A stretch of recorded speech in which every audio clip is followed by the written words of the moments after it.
नमस्कार मंडळी, आज आपण बनवणार आहोत घरगुती लाल तिखट मसाला, जो वर्षभर टिकतो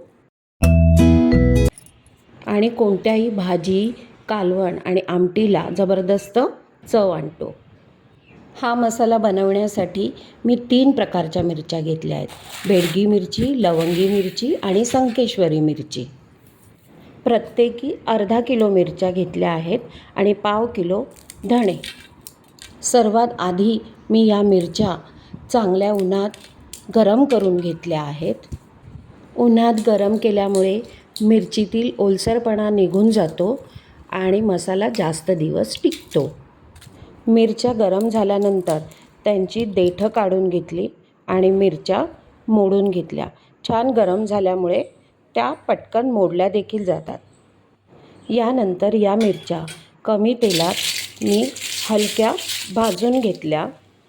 असं केल्यामुळे मसाल्याला छान सुगंध येतो आणि मिरची भाजत असताना मी पहा बाहेरचा दरवाजा, सेफ्टी डोअरची ही जाळी सर्व काढून ठेवली आहे। किचनमध्ये देखील मी चिमणी आणि एक्झॉस्ट फॅन लावला आहे आणि बेडरूमची पण विंडो ओपन करून ठेवली आहे।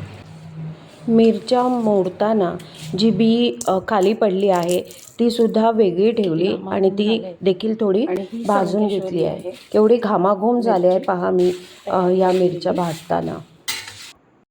धणे जे मी गरम करून घेतले होते ते सुद्धा मी मिक्सरमध्ये बारीक करून घेतले, थोडे भाजून घेतले आणि बारीक करून घेतले। आता सर्व मिरच्या माझ्या भाजून झाल्या आहेत।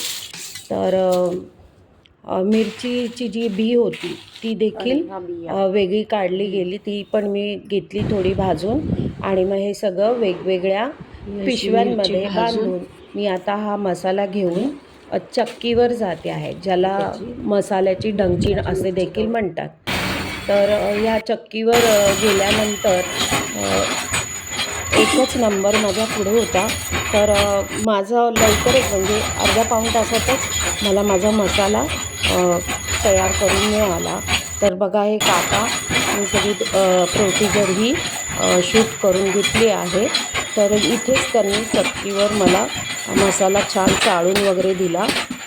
तर घरी गेल्यावर मग मी या मसाल्यामध्ये जी धणेपूड करून घेतली होती ती धणेपूड टाकली आणि आधीच गरम मसाला करून घेतला होता, तो पण घरीच केला आणि मिक्सरवर वाटून घेतला होता।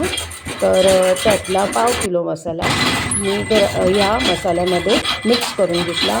सर्व छान मिक्स करून ते मग मी हवाबंद डब्यात, म्हणजे मी त्याला थोडा कागद लावला आहे, डबा काही सैल नाही पण तरी मी लावून घेतला आहे। तसा हवाबंद डब्यामध्ये भरून घ्यायचा आणि तुम्हाला जर या मसाल्याला कलर हवा असेल तर काश्मीरी लाल मिरची जी आहे ती घेऊन ह्यात टाकून आपण दळून घेऊ शकतो किंवा नंतर मग काश्मीरी लाल मिरची पावडर आहे ती याच्यामध्ये मिक्स करा, म्हणजे मसाल्याला कलर छान येईल। गरम मसाल्याच्या व्हिडिओची लिंक मी खाली तुम्हाला डिस्क्रिप्शनमध्ये देते, ती नक्की पहा।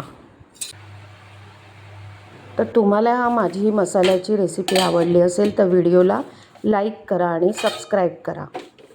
मस्त खा आणि स्वस्त राहा।